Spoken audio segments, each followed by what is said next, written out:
Et bonjour à tous et à toutes, bienvenue sur ma chaîne pour une nouvelle présentation d'un jeu d'oracle et je souhaite vous présenter aujourd'hui mon oracle by Amélie Fiol.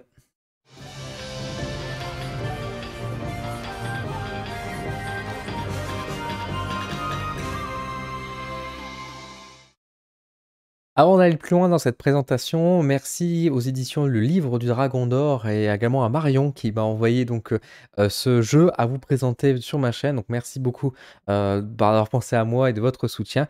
Je vous propose maintenant qu'on regarde à l'intérieur donc de la boîte ce que ça contient, à quoi ressemble le jeu, et je vous propose également de donner à la fin mon avis sur ce jeu d'oracle. Alors, mon oracle by Amélie Fiol. Donc c'est ça le nom, hein, c'est l'autrice Amélie Fiol, effectivement. Donc apparemment, c'est une fille que je ne connaissais pas, mais qui est assez connue apparemment sur les réseaux sociaux, notamment sur Instagram, mais plus particulièrement sur TikTok. Alors moi, étant pas sur TikTok, forcément, c'est plus compliqué. Mais en tout cas, voilà, ça a été créé par Amélie Fiol. Et c'est illustré par Aurore Thiel, pardon. Donc ça, c'est bien, l'illustratrice s'est bien mis en avant, donc ça, je suis content. Vous allez voir, le jeu est quand même très beau. C'est sorti aux éditions, donc les livres du Dragon d'Or. Donc je connaissais pas non plus cette édition, donc bah, ravi de connaître, surtout avec un très beau nom comme ça. C'est sorti en juin 2022 au prix de 19,95 € et à l'intérieur, on va retrouver 50 cartes qui vont représenter du coup bah, les différentes thématiques d'univers de Amélie. Voilà, hop, je mets la boîte sur le côté. À l'intérieur de la boîte, on va retrouver un petit pochon violet, donc c'est toujours agréable de l'avoir. Les cartes sont à l'intérieur. Et on retrouve également, bien sûr, à l'intérieur un livret. Donc un livret, bon, très basique, hein. Je ne vais pas vous mentir, très très basique. Comment utiliser l'oracle, voilà, la coupe, il y a quelques informations, etc. Bon, après, une chose qui est importante à noter, c'est que ce livre est fait, vous voyez, donc il y a la carte et puis on a un peu de texte qui est présenté, donc vous voyez, c'est quelque chose d'assez assez basique, hein, c'est pas bien gros. C'est un oracle pardon, qui est proposé pour adolescents, hein, donc ça c'est important de le noter parce que ça, je vais y revenir aussi là-dessus. Alors, à quoi ressemblent les cartes? Hop, je vais rapprocher un peu ma table et je vais vous montrer un peu chaque carte qui sont dessus. Alors, voici à quoi ressemble le dos. Alors, j'aime beaucoup le dos, hein. Je le trouve vraiment très sobre, très joli, un peu cosmique et tout, donc ça c'est très agréable. Il y a des belles couleurs. Voilà à quoi ressemble à peu près une carte. Donc, vous voyez, au niveau des illustrations, un peu du style que ça peut avoir. Donc là, on est sur un chagrin d'amour, donc c'est un peu dommage de commencer par cette carte-là. Je vais commencer par autre chose. Donc voici à peu près la taille de la carte. On a toujours donc un texte qui est ici, un numéro qui se balade un petit peu sur l'image. Et voilà, donc au niveau de la carte, on n'a pas de dorure, on a juste c'est juste l'impression ici. Je ne vais pas vous mentir que la qualité des cartes est pas terrible, mais ça je vais y revenir juste après. Donc voilà, je vais vous montrer maintenant un peu à quoi ressemblent les différentes cartes, je vais les prendre dans l'ordre. Hop, donc nous avons, je vais bien cadrer, le printemps. Donc là on va retrouver d'abord les cartes de saison, hein, des 4 saisons. Donc l'automne et l'hiver. Ensuite, nous avons la carte de l'argent, hommes et femmes, la vieillesse et la jeunesse, la fidélité et l'infidélité, le mensonge et la vérité, la fin d'un cycle, la chance. Bon, vous inquiétez pas, on va retrouver le début, pas de chance et puis également le début. La carte de changement, l'inconnu, communication, voyage. Encore une fois, si vous voulez voir un peu plus les cartes en détail, n'hésitez pas à faire pause sur la vidéo pour pouvoir un peu mieux voir les illustrations qui, encore une fois, sont très jolies, hein. Moi, je trouve qu'il y a un très beau style qui est fait. Regardez la voici, il n'a pas de chance. L'échec, l'hypocrisie, la rapidité, la lenteur, la réussite. Très belle, hein, cette carte. Famille, la crise, protection, la décision, apprentissage, lâcher prise, évasion, remise en question, gratitude, confiance, solitude, l'honnêteté, l'hypersensibilité, flamme jumelle, alors on va en parler de ça, crush, ex, flirt, friendzone, le temps, âme sœur et le chagrin d'amour comme 50e carte. Donc voilà un peu à quoi ressemble donc le jeu, Mon Oracle by Amélie Fiol. Je vous propose maintenant qu'on regarde en vue caméra de face pour que je vous donne un peu mon avis concernant ce jeu. Qu'est-ce que je pense du coup de ce jeu? Donc ce jeu d'oracle, mon oracle by Amélie Fiol et illustré donc par Aurore Thiel. Qu'est-ce que je peux vous dire par rapport à ça? Alors tout d'abord, il est important de savoir que c'est un oracle qui est dirigé pour les adolescents. C'est en tout cas la promotion, la campagne de pub que j'ai pu recevoir, mettait bien en avant l'idée que c'était pour les jeunes, c'était pour les adolescents qui découvraient comme premier oracle entre guillemets. Et c'est un oracle d'ailleurs qui est marqué sur la boîte, à partir de 14 ans. Bon. On pourrait débattre, moi j'ai pas vraiment d'avis là-dessus, je pense qu'on peut avoir, enfin un oracle quand on est adolescent, pour moi ça me dérange pas trop. Quand c'est pour les enfants, ça commence à là par contre je suis un peu plus, sceptique. Pour l'adolescent, il y a pas de souci. Pour moi ça me dérange pas par rapport à ça. C'est un oracle pour moi qui est avant tout sentimental. Ça ne l'est pas dit à aucun moment, ce n'est pas un oracle général, c'est pas un oracle de développement personnel, c'est un oracle sentimental. Voilà, faut le dire les choses, tout simplement. Et je pense que vous l'avez vu à travers les cartes aussi. Les dernières cartes, on a quand même une dizaine de cartes qui vont faire référence à l'amour, entre l'ex, le flirt, flamme jumelle, âme sœur, chagrin d'amour, friendzone. Enfin, voilà, il y a quand même pas mal de thématiques, il y a quand même pas mal de cartes qui évoquent le sentimental. Il n'y a pas de carte qui va évoquer, par exemple, le monde professionnel ou des choses comme ça. Donc on est sur un oracle sentimental. Et ça, c'est important de bien le prendre en compte, parce que si vous attendez à un oracle général, ou même de développement personnel, bah, ça ne fonctionnera pas. Il va donner des réponses par rapport au sentimental. Les illustrations sont très belles. Moi, j'aime beaucoup ce qu'a fait Aurore Thiel à ce niveau-là. C'est vraiment un beau jeu avec vraiment cette tension un peu cosmique, moderne. Ça me plaît bien. J'aime bien le choix de couleurs, etc. Ça me plaît beaucoup. Maintenant, c'est vrai que les goûts et couleurs, il y a certaines personnes qui vont peut-être pas du tout accrocher. Et c'est leur choix. Mais moi, j'ai particulièrement aimé et je trouve que le travail qui a été fait en termes d'illustration est vraiment très très bon. Je note également une chose que j'ai beaucoup appréciée, c'est que quand j'ai reçu la boîte, elle n'était pas emballée. Elle était scellée, hein, je rassure, hein, elle était scellée, mais elle n'était pas emballée sous une forme, sous un plastique. Et ça, merci, parce que ça, je commence à ne plus supporter quand je reçois des jeux d'oracle ou même quand j'en achète. On a la boîte en carton qui est emballée dans un plastique, on ouvre la boîte, il y a encore du plastique à l'intérieur, les cartes sont encore emballées dans du plastique. Et la planète, hein, enfin, par rapport à ça. Donc j'étais bien content de recevoir cette boîte où il y avait juste finalement du scotch, on va dire, enfin un petit autocollant pour le rendre scellé, bien évidemment, qui était présent et ça suffit. Et ça c'est bien. Et les cartes elles-mêmes étaient emballées dans le pochon, qui est pour moi logique, hein, mais certains éditeurs ont du mal à comprendre que les cartes on les met dans le pochon. Et ça c'est pas grave, on le met du plastique. Et bon, ça c'est pas bien grave. Donc ça je le félicite encore une fois aussi, donc le livre du Dragon d'Or pour cette édition et du coup cette impression qui est aussi un peu logique et écologique. Donc ça c'est plutôt bien. Pour moi, ce jeu, j'ai 2 gros points noirs, vraiment qui pour moi sont vraiment un peu fatals, on va dire, par rapport à ce jeu. Tout d'abord, la qualité des cartes. Sans dire qu'elles sont de mauvaise qualité, c'est très moyen. C'est très moyen, elles sont quand même fragiles les cartes, hein. Au niveau de la bordure et je suis désolé, enfin, autant les cartes sur le toucher, elles sont agréables, autant quand on passe notre doigt sur la tranche, on sent tout de suite la qualité qu'elle est pas exceptionnelle. Et pour preuve que j'ai eu, c'est quand j'ai reçu le jeu, que je l'ai ouvert, donc scellé, neuf, bah, en fait, il y avait quelques cartes qui étaient sur la tranche, qui étaient un petit peu abîmées. Alors légèrement, hein, attention, je dis pas qu'il y avait un gros impact, mais on voit que bah, durant le transport, comme elle devait bouger à droite à gauche, elle a dû se cogner un petit peu et du coup, la bordure était un petit peu abîmée sur certaines cartes. Alors on me dira, mais c'est peut-être ton jeu, Dylan, c'est peut-être pas tous les jeux qui sont comme ça. Alors oui, effectivement, hein, je pense que tous les jeux ne sont pas forcément abîmés, mais en tout cas, j'ai un peu l'habitude quand même de manipuler les oracles. Je commence à reconnaître quand un jeu peut tenir dans le temps ou pas. Et de cette qualité-là, je suis pas convaincu que si on l'utilise tous les jours et tout le temps, surtout si on le tape sur la table, des choses comme ça, ou autre, bah, que ça tienne bien. Donc il faut faire attention, c'est un jeu qui est quand même assez fragile. C'est pas encore une fois de mauvaise qualité. J'ai vu des jeux qui sont beaucoup plus pires hein, en termes de qualité d'impression, hein, mais on est quand même sur un jeu qui, en termes de qualité, n'est pas très solide. Donc ça me chagrine un petit peu.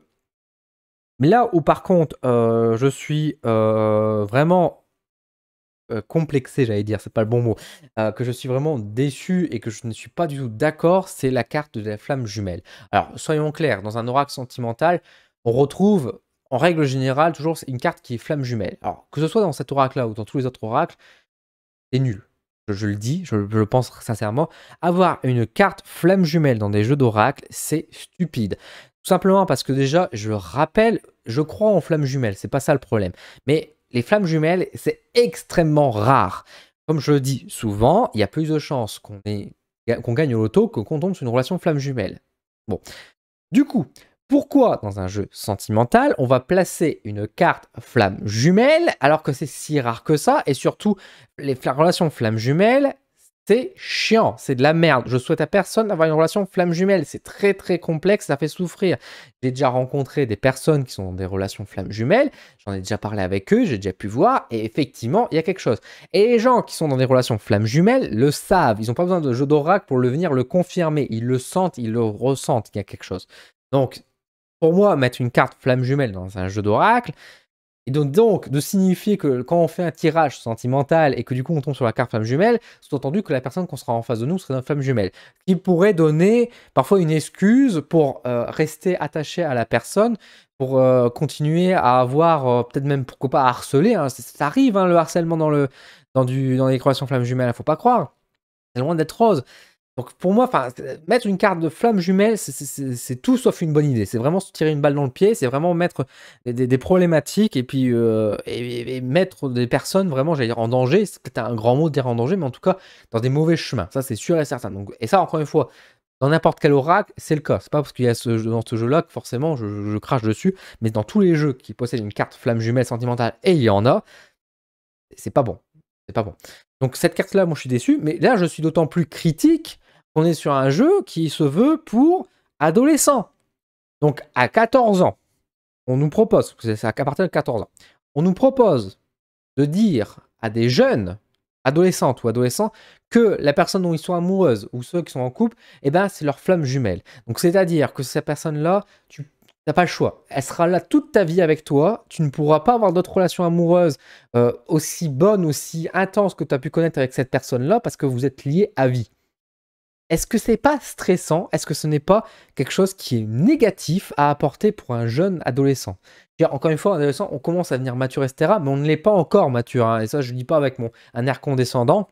On peut être très mature, effectivement, quand on est adolescent. On reste en apprentissage. On n'est pas encore tout à fait adulte. On est entre l'enfance et l'adulte. C'est normal. Et on fait tous des bêtises quand on est adolescent. On apprend tous de nos erreurs. Voilà, on grandit, bien évidemment, quand on est adolescent. Non, on ne dit pas, en tout cas à une personne jeune, ou même à des adultes de manière générale, qu'il y a une relation flamme jumelle à travers un jeu de cartes et qu'on est lié à ça. Pour moi, c'est dangereux. C'est dangereux et ça peut vraiment créer des drames, ça peut créer des problématiques. Et puis, bah, à quoi ça sert à part vendre une sorte de fantasme pour jeunes filles ou jeunes hommes de croire que leur crush, que leur partenaire, est leur flamme jumelle et qu'ils seront liés à vie, alors que c'est probablement pas le cas. À 99% de chances qu'ils vont se séparer dans quelques années, dans quelques mois. À quoi ça sert à part leur faire vivre un faux fantasme? Je trouve ça malhonnête. Voilà. Je trouve ça malhonnête. Donc cette carte-là, vraiment, je ne supporte pas. Et d'autant plus que, et là, je prends le livret, que, bah, je suis désolé Amélie, mais ce que tu dis sur les flammes jumelles, c'est pas ça. C'est ce que tu dis, c'est faux. Je vais vous lire quand même le passage. Faut pas qu'on me reproche que je dis des bêtises non plus. Flamme jumelle. Tu es dans un parcours de flamme jumelle. Voilà. Ça c'est dit. Qu'est-ce que c'est? Il s'agit d'une personne avec qui tu as un lien très fort au niveau sentimental. Et vous êtes tous les deux liés à vie. Ouais. Vous êtes liés à vie. T'as 14 ans, bah t'auras pas le choix, tu devras supporter Jean-Michel toute ta vie. Hein. Cependant, vous avez beaucoup de différences, ce qui peut engendrer des incompréhensions ou des disputes. Mais non. Non, c'est pas ça du tout, les flammes jumelles. Justement, c'est tout le contraire. Les flammes jumelles, quand on est dans une relation flamme jumelle, il n'y a pas de différence ou il y a très très peu de différence. Nous sommes dans une relation où l'autre est notre propre miroir. Il pense comme nous, il est comme nous, il se comporte comme nous, parle comme nous. Lorsque l'autre agit, nous le ressentons. Lorsque l'autre pense à quelque chose, nous pensons la même chose. Nous sommes liés comme ça. C'est très puissant, un lien de flamme jumelle. On n'est pas dans un jeu où on a cette différence ou des choses comme ça. On n'est pas du tout sur un aspect où l'autre est très différent de nous. Au contraire. Et c'est pour ça, justement, que c'est des relations de merde. C'est parce que l'autre est tellement comme nous que ça en devient effrayant et que ça devient très difficile à supporter. Parce qu'on ne supporte pas déjà sa propre image. Donc comment imaginer qu'on peut aimer quelqu'un qui est exactement comme nous? C'est ça, la difficulté des relations flammes jumelles. Et ça, c'est pas moi qui le dis nécessairement, c'est toutes les personnes qui travaillent sérieusement sur le domaine des flammes jumelles et qui savent ce qu'ils disent. Là, ce qui est dit, bah, c'est faux. C'est faux, je suis désolé. En revanche, pour rattraper un peu les choses, il y a quand même, en tout cas, elle dit par rapport aux âmes sœurs, là j'ai trouvé que c'était tout à fait plus sincère et plus logique, où elle explique effectivement qu'on peut avoir plusieurs âmes sœurs, ça ne veut pas dire forcément qu'on est en couple avec, etc. Et ça, oui, oui, c'est vrai, ça c'est juste. Mais les femmes jumelles, ce qui est dit dedans, c'est faux. Et alors, donc pour moi, gros problème, la carte femme jumelle, Si vous avez ce jeu-là, vous pouvez l'éjecter parce que franchement, elle ne sert à rien et au contraire, ça peut amener que des problèmes à mon sens. Au moins, ça c'est dit. Autre carte à problème éventuellement, mais là qui est beaucoup moins problématique et là ça va dépendre vraiment de votre point de vue, c'est la carte Friendzone. Là, c'est vraiment vous qui décidez vraiment si ça vous plaît ou pas. Il y a certaines personnes qui ne supportent pas du tout qu'on parle de friendzone parce que, enfin, on trouve ça un peu hypocrite. Moi, je fais un peu partie de ce débat où effectivement, enfin, j'ai tendance à dire oui, la friendzone existe et en même temps elle n'existe pas. C'est un peu une pensée, enfin, c'est une excuse entre guillemets. Bon, c'est pas là le débat. Chacun va trouver, on va dire, ce qu'il pense, mais effectivement, friendzone, ça peut être une carte qui est questionnable également. Qu'est-ce que je peux dire d'autre sur ce jeu? Là, c'était vraiment les deux gros points noirs vraiment que je mettais en avant. Après, le jeu et vraiment, on va dire, 50 cartes, c'est plutôt bien. Il est pas cher, hein, il est à 19,95 €, donc c'est vrai qu'il a un prix assez abordable, donc ça, c'est plutôt intéressant. Encore une fois que les illustrations sont très belles. Le truc, c'est qu'il y a beaucoup ce qui est assez rigolo, c'est que je trouve qu'il y a beaucoup de cartes. Il y a au moins une quinzaine de cartes qui sont vraiment en mode, contraire. C'est-à-dire on a la carte jeunesse, vieillesse, chance, pas de chance, rapide, lent. On a pas mal de cartes qui sont comme ça. Alors certains jeux vont s'amuser plutôt à faire une seule carte unique qui va représenter par exemple le temps et que selon si elle est à l'endroit ou à l'envers, on va dire que c'est rapide ou pas rapide. D'autres jeux vont plutôt les différencier comme celui-ci. Là, vraiment, ça va dépendre de vous. Ça va dépendre vraiment de la personne qui va utiliser ce jeu-là. Dans le sens où certaines personnes vont préférer que ce soit dissocié pour que ce soit plus clair. Effectivement, c'est plus facile, c'est plus accessible d'avoir deux cartes séparées. D'autres vont préférer avoir plus de cartes, on va dire, qui vont présenter d'autres thématiques et que du coup, quand on lit à l'endroit ou à l'envers, il peut avoir une interprétation différente. Là, ça va dépendre vraiment des goûts et des couleurs, ça se juge pas. Qu'est-ce que je pense finalement de ce jeu? Est-ce que c'est un bon jeu? Est-ce que c'est un mauvais jeu? Bah, j'ai pas envie de dire que c'est un mauvais jeu parce que je ne pense pas que ce soit un si mauvais jeu que ça. Mais je peux pas dire que c'est un très bon jeu non plus. Malheureusement, je peux pas dire que c'est un très bon jeu parce que, bah, encore une fois, on est sur un jeu d'aura qui est sentimental. Je peux pas dire que c'est un jeu d'aura qui est, général ou de développement personnel parce que, encore une fois, et ça se voit avec les cartes qui sont dedans, je suis désolé, je ne veux pas me faire un tirage général pour tomber sur une carte à un moment donné qui va me parler, que du sentimental et qui va jamais me parler du travail, qui va jamais me parler de déménagement, des choses comme ça, par exemple. Alors je veux bien que ce soit un truc pour adolescents, ça veut pas dire que pour les adolescents ne sont pas préoccupés par rapport à leurs études, par rapport à leur avenir, par rapport à des questionnements aussi, de ce genre-là. Donc ça, j'ai trouvé ça dommage. Heu, je m'attendais à un jeu vraiment moderne parce qu'en plus avec les couleurs, les illustrations qui sont, elles, pour le coup, encore une fois, très bien et que je trouve que vraiment, c'est moderne, autant je pensais que ça aurait été allé à plus loin. Je m'attendais à autre chose, en fait. Je m'attendais pas forcément déjà à avoir un oracle sentimental et même si bon, c'est pas grave, mais je m'attendais peut-être à avoir un peu plus de modernité, un peu plus de quelque chose qui rende un peu plus le côté jeune, quoi. Là, j'ai trouvé ça, à part mettre, un terme crush et puis, on va dire, voilà, friendzone et cetera, qui ça reste un jeu qui est assez classique et le problème, c'est qu'on est quand même dans un monde où, bah, il sort je sais pas combien de jeux d'oracle par mois et combien de jeux d'oracle sentimental sortent également et qui sont bien meilleurs. Qui sont bien meilleurs, qui sont plus originaux, qui ont plus de subtilité, qui sont plus précis. Là, ce jeu-là, je l'ai testé un petit peu et cetera.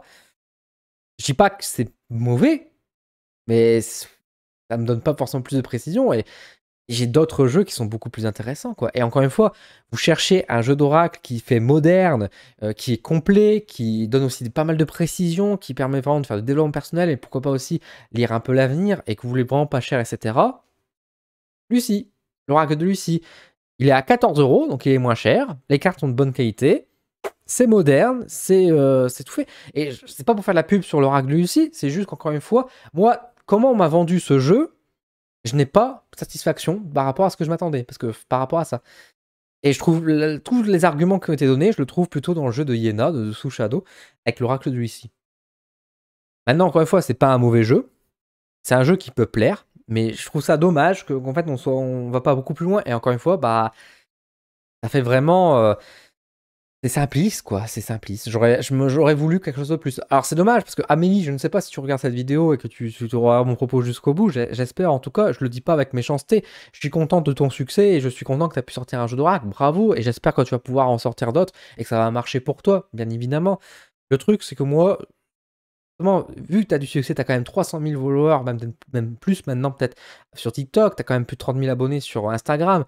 Donc justement, tu as cette chance quand même malgré tout d'être suivi, d'être soutenu par pas mal de gens et c'est très bien. Mais si tu souhaites sortir un oracle pour ta communauté et cetera, justement, il faut que ce soit à la hauteur aussi de leurs attentes et à la hauteur de ce que tu peux faire. Tu as la chance de pouvoir te faire éditer là où beaucoup de monde ne font des très bons jeux qui ne sont pas édités, qui sont mis à la porte. Toi, tu as cette chance-là de pouvoir faire quelque chose.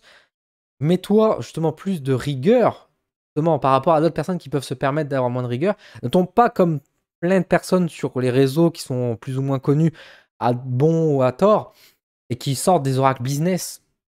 Ne tombe pas dans ce piège-là, d'oracles qui n'ont pas d'énergie, qui n'ont pas de valeur, qui sont ultra classiques et qui se vendent juste parce que tu as une communauté. Ton oracle, j'espère qu'il va, pour toi, qu'il va trouver quand même les gens à qui ça va plaire et à qui ça va parler. Et j'espère pour toi que ça va le faire. Mais par contre, si tu fais un nouvel oracle, là, j'espère qu'on t'entendra, on va dire, la critique qui n'est pas du tout méchante, mais qui est là juste pour dire les choses et faire apporter de l'amélioration, quoi, par rapport à ça, quoi. Simplement. Donc voilà, j'espère en tout cas que cette vidéo vous a plu, que ça vous a donné un peu déjà un meilleur avis, on va dire un meilleur retour de ce que ça peut être mon oracle par Emily Foll. Si ce jeu-là vous plaît, n'hésitez pas à le commander, à vous le prendre, hein. Alors, il faut soutenir aussi les créateurs, bien évidemment. Si vous avez des questions, si vous avez des remarques à faire, n'hésitez pas à me le dire également en commentaire. Restons respectueux, bien évidemment, par rapport à ça, hein. C'est pas parce que je donne mon avis que forcément j'ai parole d'évangile, hein, par rapport à ça. Et je le dis avec, encore une fois, beaucoup de gentillesse aussi, hein. Je ne dis pas pour casser, je dis ce que je pense, tout simplement, de manière honnête. Voilà. Merci à vous, merci encore une fois à Amélie, merci à Marion pour m'avoir envoyé ce jeu-là, bravo à Aurore pour ses illustrations. Bon courage, bonne continuation à vous en tout cas. Et sur ce, je vous donne rendez-vous très rapidement sur ma chaîne et je vous souhaite une excellente semaine et